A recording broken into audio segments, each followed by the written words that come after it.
vocês. Eu desejo a todos um bom dia, para quem está assistindo pela manhã, boa tarde e boa noite. A gente vai começar mais uma aula de literatura. Hoje a gente tem vídeo. Nesse vídeo, como vocês já estão visualizando, a gente vai começar com uma rápida correção. Aliás, eu já fiz a correção das atividades que vocês enviaram pelo plural, certo? Então, quem fez a atividade pelo plural, já visualize lá a correção que a gente fez, atribuímos uma porcentagem de acerto. A ampla maioria, 99,9% de vocês, fez tudo bem certinho, né? Tudo padrão, então de parabéns. Um ou outro cometeu, não foi um erro, mas assim, esqueceu de colocar o nome dos autores, ou esqueceu de colocar o nome de algumas de suas obras. Eu havia pedido no primeiro momento para que vocês colocassem o nome dos autores do romantismo, da primeira fase do romantismo, né? E suas obras, e também os autores e obras da segunda e terceira fase do romantismo no segundo momento. E a maioria de vocês cumpriu esse papel com excelência. Eu só queria relembrar aqui para vocês, acompanhem comigo lá em cima, a primeira geração do romantismo, que é a chamada geração nacionalista ou indianista, é aquela geração que valorizava extremamente as coisas do país e tinha escolhido como grande herói nacional a figura do indígena. Eles foram os precursores do romantismo aqui no nosso país. Dentre eles, nós podemos destacar principalmente José de Alencar, que é o que mais fala da questão do indianismo, né, na sua obra Iracema. Gonçalves Dias, com a Canção do Exílio. Vocês deram outros exemplos também. A Canção do Exílio é aquela: minha terra tem palmeiras onde canta o sabiá, as aves que aqui gorjeiam, não gorjeiam como lá, fazendo uma exaltação da terra brasileira em detrimento de Portugal. Machado de Assis, que eu pessoalmente considero o maior escritor brasileiro e quiçá o maior escritor da língua portuguesa, apesar que os portugueses vão defender Luís Camões com unhas e dentes, né? E a obra dele, Memórias Póstumas, Rio Brás Cubas.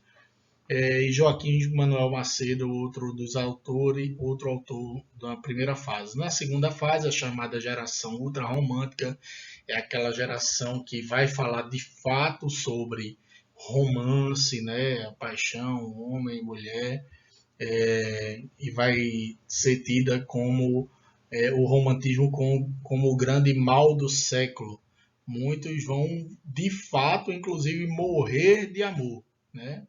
As pessoas definhavam por amor de suas noivas, namoradas, né? Muitos deles terminaram morrendo muito jovens.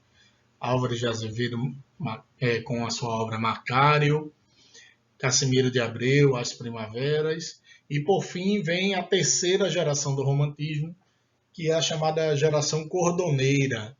Esse cordoneira é uma de cunho social, né? Eles já aplicavam a sua escrita a críticas sociais, e o grande destaque dessa geração, para mim também um dos maiores escritores brasileiros, é Castro Alves, com o seu poema riquíssimo, belíssimo, Navios Negreiros, que tratava a respeito da trazida dos negros escravos da África para o Brasil. Então, dito isto, está aí rapidamente uma breve correção. Vocês, como eu já disse, também receberam a correção no plural.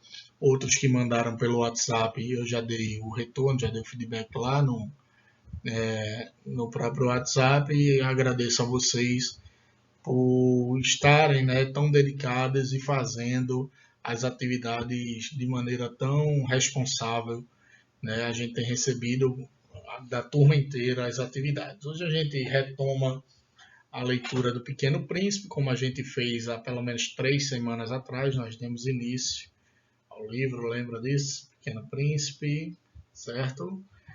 A gente vai ler mais um trecho do livro e hoje, no final, eu vou lançar um desafio aqui para vocês relacionado a esse livro. Esse livrinho aqui é de bolso. A gente parou na página 16 para quem tem um livro de bolso. Tem gente que tem um livro maior, tem gente que tem um livro em PDF e pode acompanhar a leitura ou me ouvir aqui, e no final eu vou passar essa atividade um pouquinho diferente e explicar do porquê dessa atividade para vocês, tá bem? Vamos lá.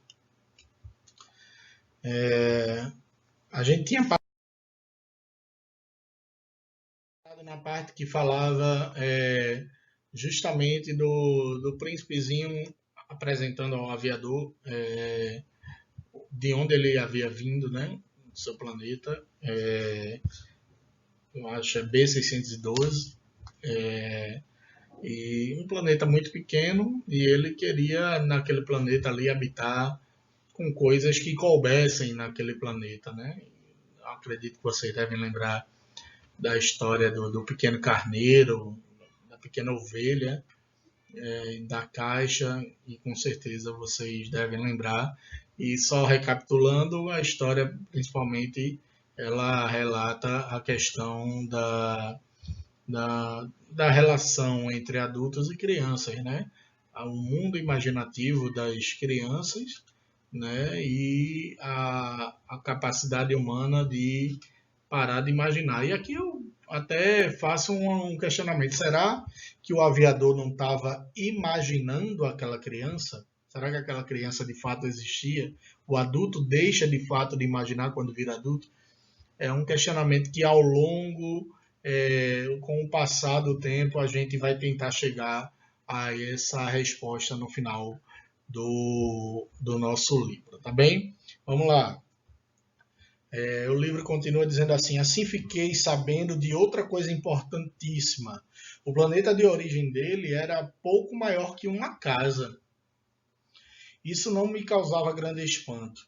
Eu sabia muito bem que, afora os grandes planetas como Terra, Júpiter, Marte, Vênus, que têm nomes, há centenas de outros, às vezes tão pequenos que mal podem ser avistados num telescópio. Aí o autor ele traz essa outra ilustração aí. Tá bem? Todas essas ilustrações são ilustrações aquarelas do autor, certo? Originais do autor, certo? Quando descobre um deles, o astrônomo lhe dá um número por nome. Chama-o, por exemplo, de asteroide 325. Tenho sérias razões para acreditar que o planeta de onde vinha o príncipezinho é o asteroide B612. Esse asteroide só foi avistado uma vez no telescópio, em 1909, por um astrônomo turco. Então ele fez uma grande demonstração de sua descoberta num congresso internacional de astronomia. Mas ninguém acreditou nele por causa de seus trajes. Gente grande é assim. Olha os trajes aí do astrônomo, né? Até foge um pouquinho daquela ideia de como se vestem os cientistas, né? E aqui eu queria fazer uma diferença, inclusive, né? Astronomia e astrologia, tá bom? A astronomia é a ciência que estuda os astros do espaço, certo? Né? Planetas, estrelas, cometas, asteroides. E a astrologia é usar esses corpos celestes como uma questão religiosa. É da astrologia, por exemplo, que surgem os signos, né? Capricórnio, Sagitário, Câncer, acredito que vocês devem conhecer, né? E olha a imagem do cientista aí, é quase que até a maquiagem dele lembra de um palhaço, né? Então muita gente terminou não levando o mesmo a sério. Vamos continuar aqui. Felizmente, para a reputação do asteroide B612, um ditador turco obrigou seu povo a vestir-se como os europeus, sob pena de morte. Só para contextualizar, eu sou historiador e também estudei geografia, os turcos eles têm uma relação muito grande com os árabes. Então, quando o autor ele fala de se vestir como os europeus, é mais ou menos se vestir como nós nos vestimos. É claro que o europeu ele vai usar mais as roupas de frio, porque lá faz muito mais frio, mas roupas mais parecidas com a que nós conhecemos do que aquelas roupas árabes que são mais relacionadas ao Oriente Médio, tá bom? O astrônomo repetiu a demonstração em 1920, usando um fraque muito elegante. Um fraque é um terno. E dessa vez todos concordaram com ele, né? Quando ele mudou de roupa, aí sim as pessoas que estavam no Congresso passaram a concordar com ele. Se lhes contei esses pormenores sobre o asteroide B612 e lhes revelei seu número, é por causa de gente grande. Gente grande gosta de números. Quando falamos de um novo amigo, gente grande nunca indaga sobre o essencial. Nunca diz como é o som da voz dele. Deixa eu ver. Quais são os seus jogos preferidos? Ele coleciona borboletas? Pergunta que idade ele tem? Quantos irmãos ele tem? Quanto pesa? Quanto ganha o pai dele? Só aí acha que o conhece. Se disseram aos grandes, vi uma bela casa de tijolos cor-de-rosa, gerânios nas janelas e pombas no telhado. Eles não conseguirão imaginar essa casa. É preciso dizer, vi uma casa de 100 mil francos. Francos é a moeda francesa, tá bom? Então dirão, que lindo. Assim, se lhes dissermos a prova de que o príncipezinho existiu é que ele era encantador, ria e queria uma ovelha. Querer uma ovelha é prova de que alguém existe. Os grandes darão de ombros e nos chamarão de criança. Mas se dissermos o planeta de onde ele vinha é um asteroide B612, todos ficarão convencidos e nos deixarão tranquilos com suas perguntas. Gente grande é assim. Não devemos querer-lhes mal. As crianças precisam ser muito compreensivas com gente grande. Mais uma vez, olha, a prova cabal aí de que o tema central do livro é o conflito entre adultos e crianças, tá bem? Conflito geracional, conflito de épocas em que se vive, tá bom? Mas claro, nós que entendemos a vida não ligamos para números. Eu teria adorado começar essa história ao modo dos contos de fadas. Teria adorado dizer: era uma vez um pequeno príncipe que morava num planeta pouco maior que ele. Esse príncipe precisava de um amigo. Para quem entende a vida, isso seria muito mais jeito de verdade. Pois não gosto que leiam meu livro levianamente. Sinto tanto pesar quando conto essas lembranças. Já faz 6 anos que meu amigo se foi com sua ovelha. Se tento descrevê-lo aqui, é para não o esquecer. É triste esquecer um amigo. Nem todo mundo teve um amigo. E eu posso ficar com as pessoas que depois de grandes só se interessam por números. Também foi só por isso que comprei uma caixa de tintas e lápis. É duro voltar a desenhar na minha idade. Uma das únicas tentativas foram uma jiboia fechada e uma jiboia aberta. Lembram do chapéu e da ideia do elefante sendo engolido pela jiboia? Aos 6 anos de idade. Claro que eu vou tentar fazer os retratos mais parecidos possíveis com ele, mas não estou totalmente seguro de que vou conseguir. Um desenho é razoável, o outro não se parece nada. Além disso, eu me engano um pouco no tamanho. Uma hora o Pequeno Príncipe é muito grande, outra é muito pequeno. Também não tenho muita certeza da cor de roupa dele. Então fico tentando de um jeito ou de outro como posso. Enfim, devo me enganar em alguns detalhes mais importantes, mas nisso espero que me perdoem. Meu amigo nunca dava explicações. Talvez achasse que eu era igual a ele. Mas eu, infelizmente, não sei enxergar ovelhas através dos caixotes. Talvez eu seja um pouco como a gente grande. devo ter envelhecido. Eu queria que vocês, nesse trecho, guardassem bem esse trecho que a gente leu sobre a dificuldade de quem está escrevendo de fazer as aquarelas, de fazer as pinturas, porque é a partir disso que a gente vai fazer a atividade de hoje lá na frente. Daqui a pouco eu falo sobre isso, tá bom? A cada dia eu ficava sabendo de alguma coisa sobre o planeta. A partida, a viagem, tudo ia chegando devagar, ao sabor dos pensamentos. Foi assim que no terceiro dia fiquei a par do drama dos baobás. Também dessa vez foi por causa da ovelha, pois de repente o príncipezinho me perguntou, como que dominado por uma grande dúvida. É verdade, né, que as ovelhas comem arbustos? Sim, é verdade. Ah, ainda bem. Não entendi por que era tão importante que a ovelha comesse arbusto, mas o príncipezinho acrescentou. Consequentemente, também comem baobás. Vocês vão ver o que é um baobá daqui a pouco. Observei ao príncipezinho que baobá não é arbusto, mas árvore do tamanho de uma igreja, árvore grande.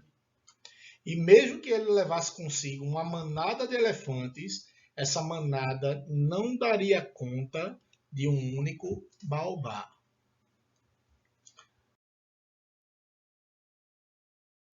Tá aí como foi a ilustração de uma manada de elefantes, né? Lembra o asteroide? Mal cabe a ovelha e o príncipe. Imagine uma manada de elefantes, um elefante em cima do outro, ocupando todo o espaço do asteroide. Tá bem? A ideia da manada de elefantes fez o príncipezinho rir. Ia ser preciso pôr um em cima do outro, mas observou com sabedoria. Baobá, antes de crescer, começa pequeno.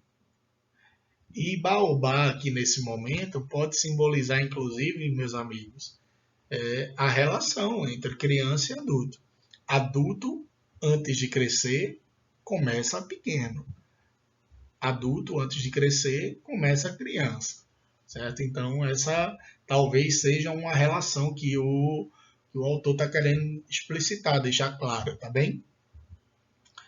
Isso mesmo. Mas por que você quer que as ovelhas comam baobás pequenos? Ele respondeu, ora essa, como se tratasse de coisa evidente. Precisei de um grande esforço mental para entender sozinho esse problema. E de fato, no planeta do Príncipezinho, assim como em todos os planetas, havia capim bom e capim ruim. Portanto, semente boa de capim bom e semente ruim de capim ruim. Mas as sementes são invisíveis. Ficam dormindo no recesso da terra até dar a veneta de uma delas acordar. Então ela se espicha e primeiro manda timidamente para o sol um brotinho encantador e inofensivo. Se for um broto de rabanete ou de rosa, pode-se deixar que cresça como quiser. Mas se for uma erva daninha, será preciso arrancar a planta logo, assim que indicada. Ora, havia sementes terríveis no planeta do príncipezinho. Eram sementes de baobá. O solo do planeta estava infestado por elas.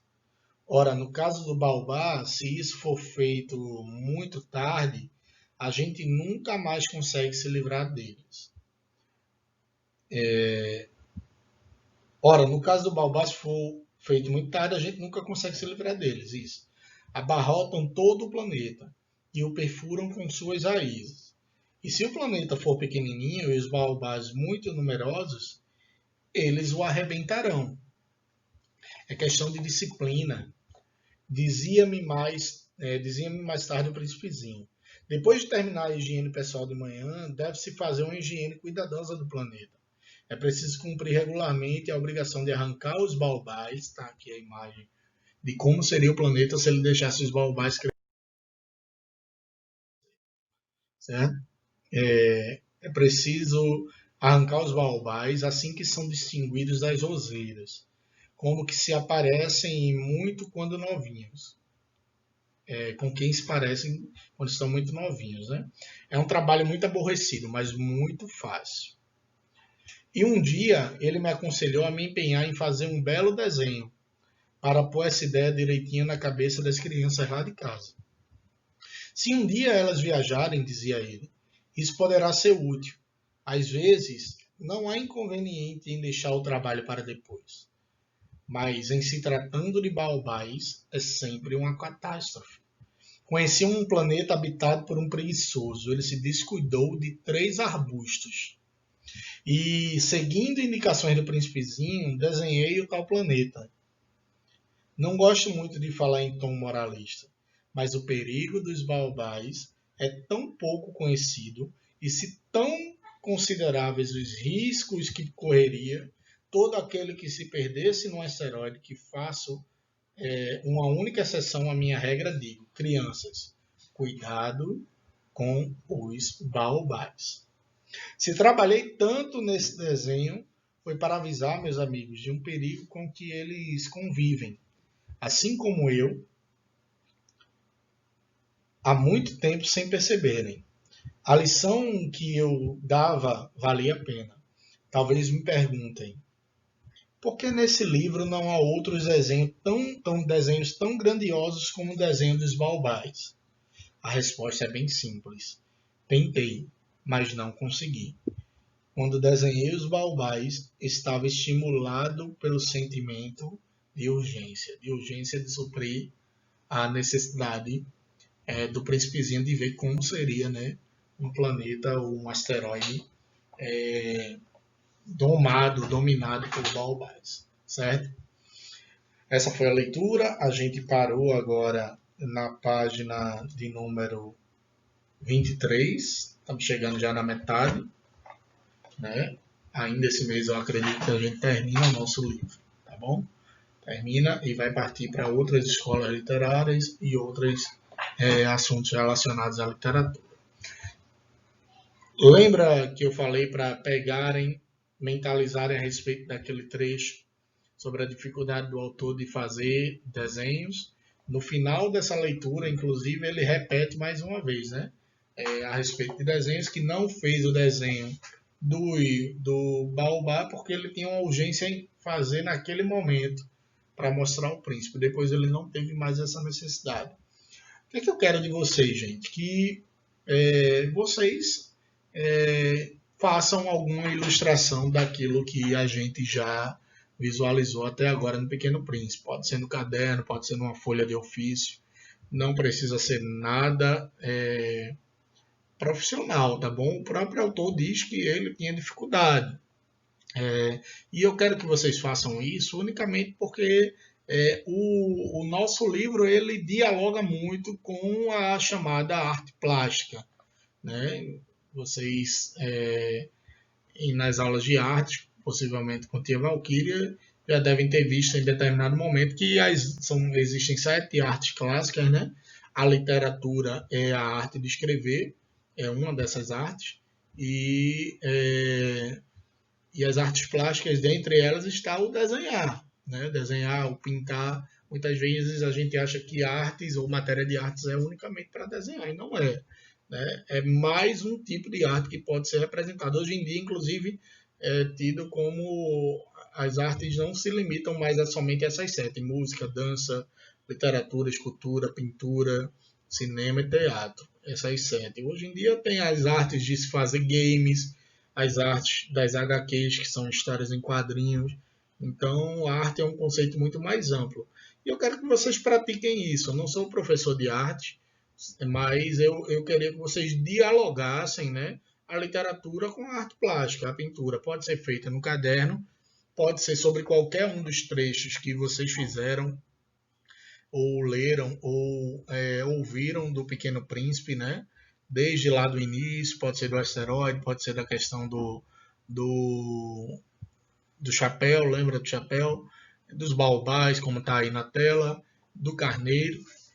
Algo que remeta ao Pequeno Príncipe, não precisa decalcar nada disso, faça conforme o seu jeito. Se você quiser dar o seu toque, dar o seu toque especial, o seu jeito especial, sua maneira, também pode. A arte é livre nesse sentido, tá bom? Mas fiquem bastante à vontade. O que eu quero de vocês é que vocês façam no caderno ou numa folha, tirem uma foto, né? E mandem para mim no WhatsApp. Não vai ser no plural, tá bom? Vai ser no WhatsApp, né? Quem tem o meu número da escola é só enviar. Quem puder pode enviar também pelos números dos pais de vocês que tem o meu número, tá bom? Eu vou encerrando por aqui para não me alongar demais. Eu agradeço a todos vocês pelo companheirismo, pela força de vontade que vocês estão tendo nesses dias.